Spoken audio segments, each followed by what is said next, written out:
Assalamualaikum warahmatullahi wabarakatuh. Salam sejahtera bagi kita semua.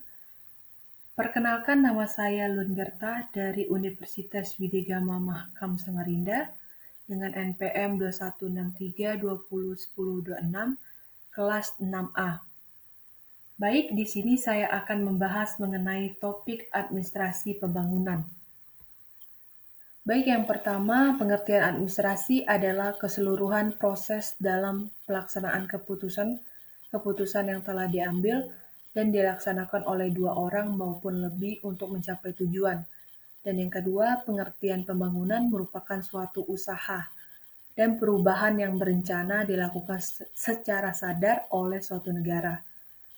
Dan yang ketiga, pengertian administrasi pembangunan adalah peningkatan teknik, proses, dan sistem yang ditata untuk meningkatkan kapasitas administrasi dari suatu negara.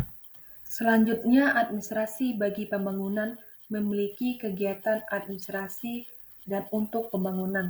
Jadi di dalam pelaksanaannya pada umumnya dalam pendekatan manajemen, karena berhubungan dengan manajemen pembangunan yang mencakup terdiri dari perencanaan, pengarahan sumber daya, pengarahan partisipasi masyarakat, penganggaran, pelaksanaan pembangunan, koordinasi, pengawasan, dan yang terakhir evaluasi. Yang pertama yaitu perencanaan, merupakan tugas pokok dalam administrasi bagi pembangunan dan pengambilan keputusan dari sejumlah pilihan agar dapat mencapai tujuan. Adapun penyusunan perencanaan yaitu yang pertama sasaran dan prioritas untuk mewujudkannya. Kedua, masalah-masalah yang dihadapi. Ketiga, jangka waktu atau mencapai sasaran. Keempat, tujuan akhir yang dikehendaki. Kelima, kebijaksanaan atau melaksanakannya. Dan yang terakhir, organisasi atau badan pelaksanaannya. Kedua, pengerahan sumber daya. Yang pertama, sumber daya manusia, yaitu membangun tim yang terampil dan berkomitmen. Kedua, sumber daya teknologi, menerapkan teknologi yang tepat untuk mendukung proses pembangunan. Dan yang terakhir, sumber daya alam, yaitu memanfaatkan dan mengelola sumber daya alam secara berkelanjutan. Ketiga, menggerakkan partisipasi masyarakat. Yang pertama, pembangunan dipahami akan menguntungkan rakyat, tapi rakyat tidak dilibatkan. Kedua, masyarakat tidak memahami pembangunan.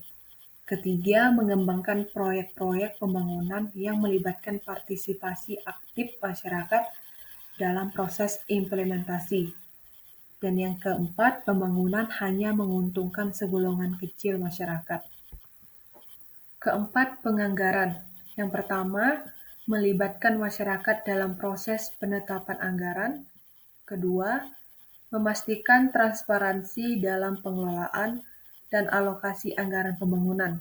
Dan yang terakhir, anggaran terdiri dari dua sisi, yaitu yang pertama, penerimaan dan pengeluaran.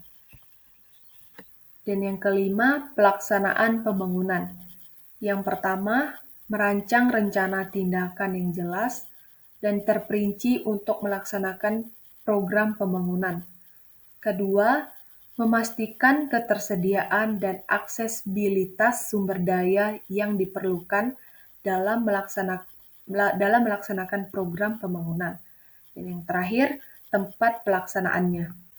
Yang keenam, koordinasi. Yang pertama, untuk menghasilkan pembangunan yang efisien dalam pemanfaatan sumber daya untuk menjamin tercapainya tujuan dan sasaran, dan diupayakan dalam pembangunan yang dilaksanakan dalam berbagai sektor di berbagai daerah berjalan serasi dan menghasilkan sinergi. Ketujuh, pengawasan pelaksanaan pembangunan. Yang pertama, pengawasan lebih menekankan pada akuntabilitas dan transparansi sektor publik. Kedua, kegiatan pengawasan berfokus pada siapa dan apa yang salah. Dan yang terakhir terjadi pada saat proyek atau program dilaksanakan untuk deteksi dini penyimpangan. Berikut yaitu yang kedelapan atau yang terakhir, yaitu evaluasi. Yang pertama, memberikan pemahaman yang lebih baik tentang sejauh mana tujuan pembangunan telah tercapai. Kedua, evaluasi membantu dalam mengevaluasi dampak yang dihasilkan oleh proyek pembangunan terhadap masyarakat. Sekian pembahasan mengenai topik administrasi pembangunan. Mohon maaf bila ada perkataan yang kurang berkenan.